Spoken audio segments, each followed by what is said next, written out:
Well, look who decided to show up. Melissa Richardson's sharp voice rang through the lobby of St. Vincent Children's Hospital, loud enough for every parent in the waiting area to hear. The same girl who once claimed my husband was her baby's father. All eyes turned toward 23-year-old Kesha Williams. Holding her 4-month-old son Marcus close, she could feel the weight of every stare. For months, she had quietly worked at this very hospital as a nursing assistant. She never imagined that bringing her baby for a simple checkup would lead to such a calculated public attack. Melissa wasn't done. Adjusting her designer bag with a flourish, she announced, "Everyone can see what's going on here. This girl tried to trap my husband with this child. Dr. Richardson is a respected man in this city, and she thought she could take advantage of him." Dr. James Richardson, head of pediatric cardiology, stood beside his wife, eyes fixed on the floor. Just half a year earlier, he had whispered promises to take care of Kesha and Marcus. Now he acted as though he'd never seen them before. A nurse muttered to a colleague, just loud enough to sting, "It's always the same." Young women think they can get ahead with a married doctor. Kesha drew in a steady breath. When she spoke, her voice was calmer than anyone expected. "I didn't come here to cause trouble, Mrs. Richardson. I came because Marcus has a heart condition that needs regular monitoring." Melissa laughed, her tone cruel. "How convenient. Another excuse to hang around my husband. You might fool a few people, but everyone knows girls like you always find a way to lean on successful men." What no one noticed was the quiet strength behind Kesha's silence. She watched every gesture, every expression, with the calmness of someone who had already endured storms far worse than this one. While Melissa put on her performance for the crowd, Kesha gently shifted Marcus in her arms, making sure the tiny recorder hidden in his blanket was still running. Every bitter word, every insult, every unguarded slip was being preserved. "I don't have anywhere else to turn," Kesha murmured, lowering her eyes as though defeated. "But Marcus still needs his treatment." The room went still. Then a deep, commanding voice cut through the tension. "I believe I can help with that." Heads turned. A tall man in an immaculate suit stood at the entrance, watching with quiet intensity. It was David Kingston, one of the city's most powerful businessmen and the hospital's largest benefactor. The atmosphere shifted instantly. Melissa's triumphant smirk faltered. Dr. Richardson straightened, suddenly aware of who had just walked in. "Mr. Kingston," he said quickly, his tone flipping into nervous respect, "we didn't expect to see you today. I was just handling a small misunderstanding with a former employee." David's brow arched. His gaze lingered on Kesha before returning to the couple. "Interesting," he said evenly. "And what kind of misunderstanding involves humiliating a mother in front of her child?" Melissa rushed to speak, her tone sugary but strained. "Oh, Mr. Kingston, it's nothing serious. This girl tried to claim my husband was the father. You know how people sometimes try to take advantage of men in his position." David's eyes narrowed. He repeated her words slowly. "These people?" The chill in his voice made the entire lobby fall silent. Kesha didn't move. She didn't need to. She had already learned the power of patience, of letting others reveal who they really were. And she could tell from David Kingston's eyes. He wasn't just another wealthy man protecting his own. He recognized something deeper. The look of someone who had fought battles himself, and who knew exactly what injustice smelled like. "Perhaps we could discuss this in my office," Dr. Richardson muttered quickly, trying to change the subject. "Actually," David Kingston interrupted, his voice steady and commanding, "I'd like to hear more about this child's medical case. As the hospital's largest contributor, I make it my business to ensure that every patient here receives the best possible care, no matter who they are or where they come from." Melissa's discomfort was immediate. She forced a smile, her voice dripping with forced charm. "Mr. Kingston, I'm sure there are far more important cases to occupy your attention. This is just a personal matter." "A personal matter," David repeated coldly. "That involves denying a child medical care?" His words cut through the room like glass. "I remain interested." At last, Kesha's calm, steady voice broke the silence. Marcus was born with a small heart defect. It's treatable, but he needs specialized care. Dr. Richardson personally promised he would handle the case, given the circumstances. Melissa scoffed bitterly. Special circumstances? She means the little scheme she's been trying to pull. Kesha ignored her completely, eyes fixed on Dr. Richardson. I mean the promise you made when you discovered I was pregnant. You said you'd take responsibility. You said you would leave your wife. You said we would raise Marcus as a family. The words landed like a thunderclap. Dr. Richardson's face drained of color. Melissa turned toward him, her voice trembling. James, what is she talking about? Years of business had sharpened David Kingston's instincts. He could smell panic a mile away, and Dr. Richardson was unraveling before his eyes. Melissa, please, the doctor stammered. She's inventing this. It's nothing but lies, an attempt to squeeze money out of us. But Kesha didn't flinch. She adjusted Marcus in his stroller and spoke with unsettling calm. I have the messages, Doctor. Richardson. Every single one, including the one from 3 weeks ago where you begged me to wait, that you hadn't found the right way to tell your wife the truth yet. The shift in his expression was instant, from arrogance to pure terror. Melissa's hands shook as she looked at her husband like he was a stranger. James, she whispered, tell me she's lying. David Kingston leaned back slightly, watching the scene unfold with quiet intrigue. There was something about Kesha, her composure, her precise choice of words, that set her apart. She wasn't the powerless girl they thought they could silence. You know what? David said, his voice echoing for everyone in the lobby to hear. This conversation should continue in private. Dr. Richardson, I'm sure you won't mind clarifying these allegations, given your position here and our long partnership. Only Kesha noticed the faintest smile touch David's lips. He had seen something in her that no one else could. That quiet, unshakable strength forged not from privilege, but from surviving storms meant to break her. Moments later, in the hushed walls of the hospital conference room, the true battle began.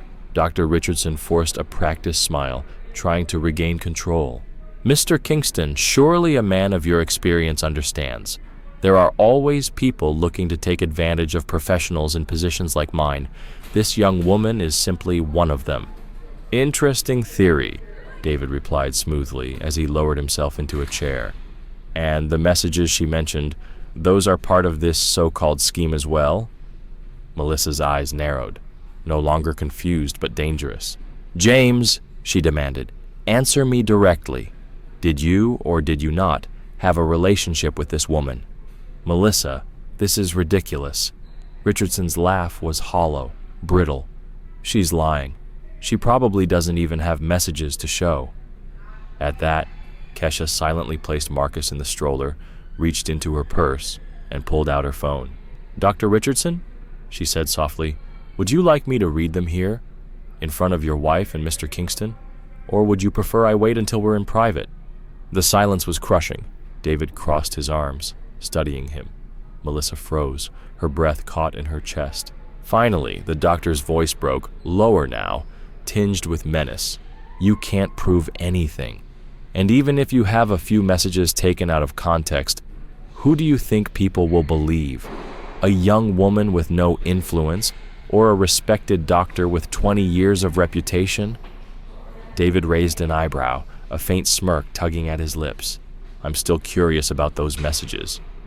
Kesha fixed her gaze on Dr. Richardson, her voice steady, almost unnervingly calm. March 15th, 11:43 p.m., she began. You wrote, I need more time to tell Melissa everything. I know I promised it would be after Marcus was born, but it's complicated. You and our son are my priority right now. The color drained from Dr. Richardson's face. Melissa staggered back, clutching the table for balance. Our son, she whispered, her voice trembling. You called him our son. Go on, David Kingston said, his tone curious, almost entertained by the unfolding drama. March 22nd, 2:15 a.m., Kesha continued, never breaking eye contact. I can't sleep thinking about you. Melissa doesn't need to know my decision yet. When I tell her I'm leaving, I'll introduce you and Marcus as my new family. I promise we'll be happy together." Melissa's scream ripped through the room. "James, how could you? How could you betray me like this, then humiliate her in public as if she were nothing?" Sweat beaded on the doctor's forehead. "Melissa, listen, I can explain. I was confused. It was a difficult time." "A difficult time?" David's voice cut like ice. "Doctor, you promised this young woman a future, then denied everything in front of your wife and your colleagues, and now you're claiming it was just confusion?" The silence was unbearable, and then Keisha dropped a revelation no one saw coming. "Actually," she said softly, "there's more. When I told Dr. Richardson I was pregnant, he begged me not to have the baby. He said it would ruin his plans." The words hit like a thunderclap. Melissa gripped the table to keep from collapsing while David's expression darkened. "She's lying!" Dr. Richardson exploded. "This is slander! Mr. Kingston, you can't possibly believe—" "This what?" David asked coldly, rising to his feet. "Finish the sentence, doctor." Richardson froze, his mask slipping, his voice cracked. This opportunist. But the damage was done. For the first time that day, Keisha smiled. Not with joy, but with the satisfaction of someone watching her opponent walk into his own trap. "Do you remember December 28th, doctor?" she asked quietly. "You told me it would be better for everyone if I got rid of the problem before people started asking questions about a child who didn't look the way you expected." David's eyes narrowed, his voice dangerously low. Interesting choice of words for a man sworn to care for children. "I never said that. She's inventing this," Richardson stammered, but his body language betrayed him. "Actually," Keisha replied, her voice gaining strength, "that conversation was recorded. Every word." The room froze. Melissa stared at her husband as though she were seeing him for the first time. David Kingston's sharp eyes assessed every detail, every crack in Richardson's defense. "Recorded," Richardson whispered, panic finally seeping into his voice. Keisha nodded, her hand resting on the purse everyone now knew contained enough evidence to end not just a marriage, but a career. David Kingston leaned back, studying her. From the very first moment, he had recognized the truth. She wasn't some desperate girl begging for pity. She was executing a plan with the precision of a strategist. "You know what?" David finally said, turning toward her. "I think you and I need to discuss Marcus's future, your legal options, and how we make sure justice is done properly."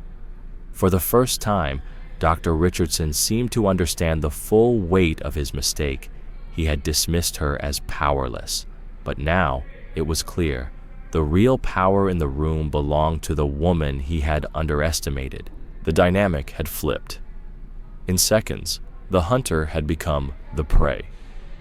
3 months ago, David Kingston began, his tone deliberate, "I received an anonymous tip about unethical practices inside this hospital. Patients, particularly those without private insurance, were being denied proper care. Black and Latino families in particular were pushed to the margins. And do you know what I found, Doctor? Richardson, your name appears in almost every report." The color drained from Richardson's face. Panic flickered in his eyes. "Mr. Kingston, I can explain. This is a misunderstanding." "Misunderstanding," David repeated coldly. He opened his briefcase and placed a thick stack of files on the table.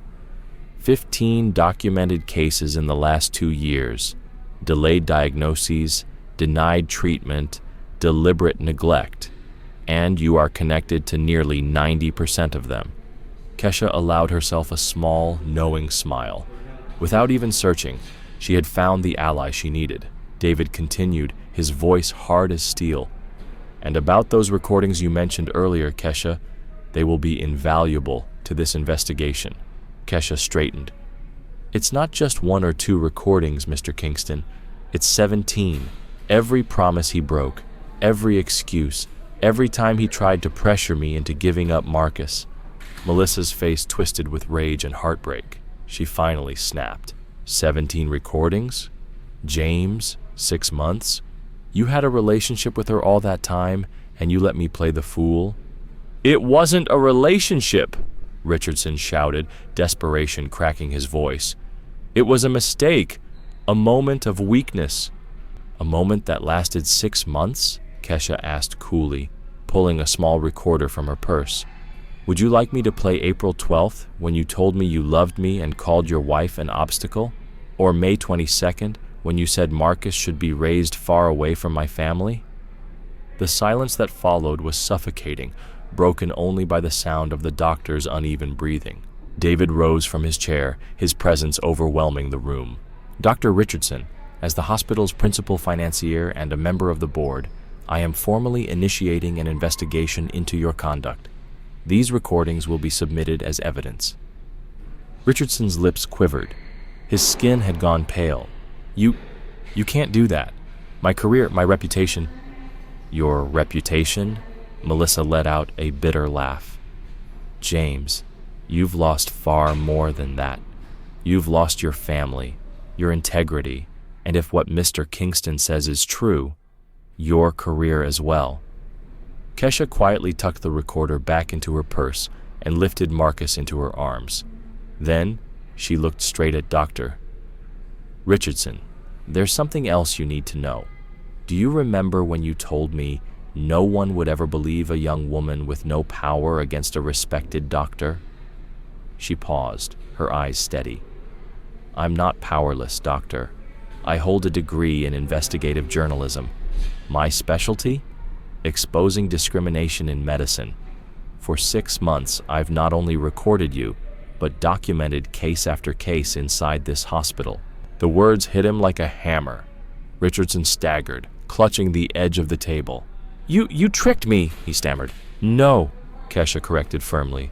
I protected myself, and when you tried to manipulate me into giving up Marcus, I knew it was my duty to uncover not just your hypocrisy, but the entire system that allows prejudice to masquerade as professionalism.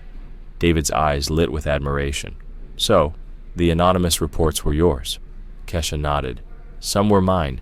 Others came from colleagues who finally felt safe to speak up once I started gathering evidence. Melissa's voice shook with fury and disbelief. James, you didn't just betray me. You've betrayed every patient who trusted you. I'm not what she says I am, Richardson roared. It's complicated. Complicated? Kesha's voice sliced through the room.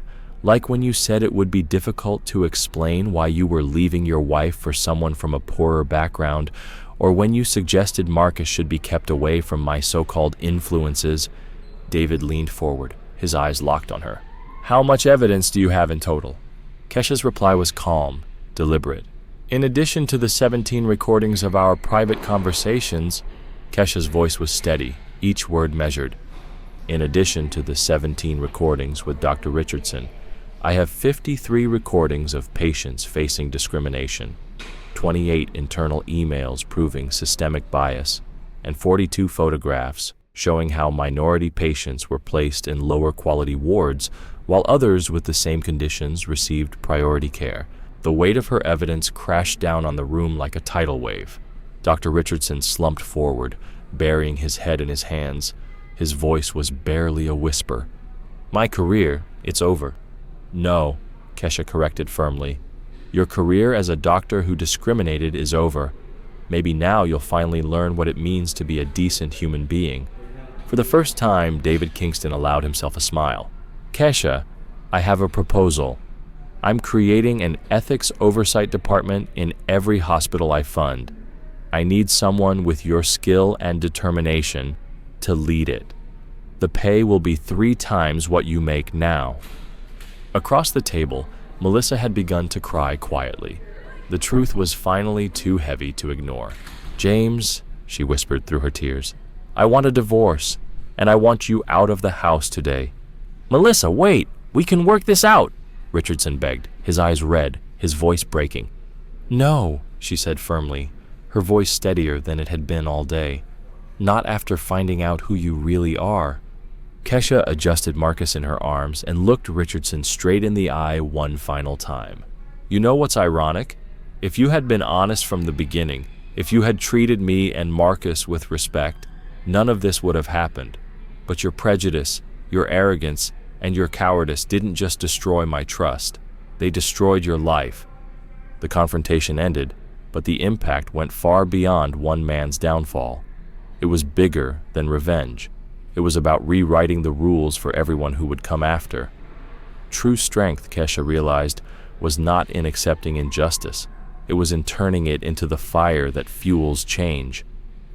18 months later, Kesha Williams walked through the halls of St. Vincent once more, but this time not as a nurse's aide.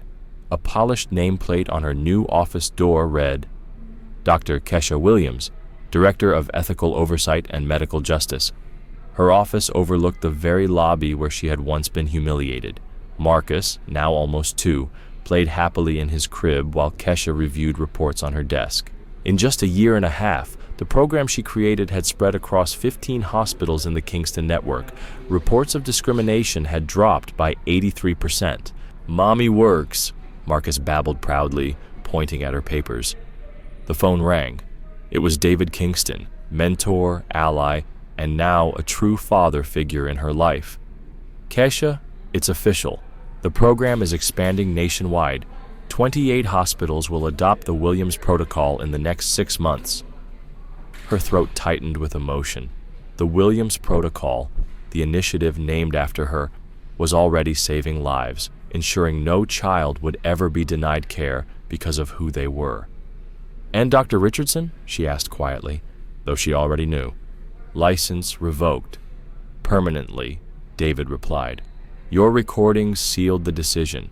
And Melissa, she finalized the divorce. She donated her entire fortune to programs fighting bias in healthcare." A small smile touched Kesha's lips.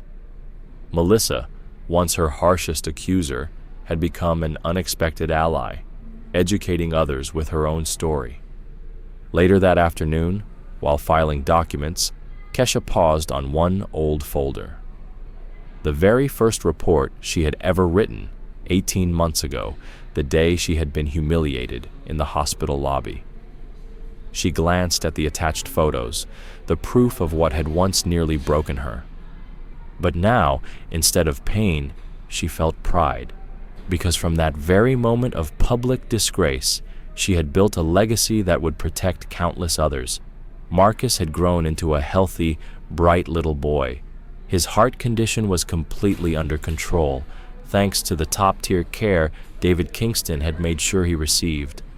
But more than that, he was growing up in a world his mother had helped reshape, a world where children like him would never again be dismissed or denied. "Do you know something, Marcus?" Kesha said softly, lifting her son and carrying him to the office window that overlooked the hospital lobby where it all began. "Mommy learned an important lesson here. When people try to make us feel small, it's usually because they're afraid of how strong we really are."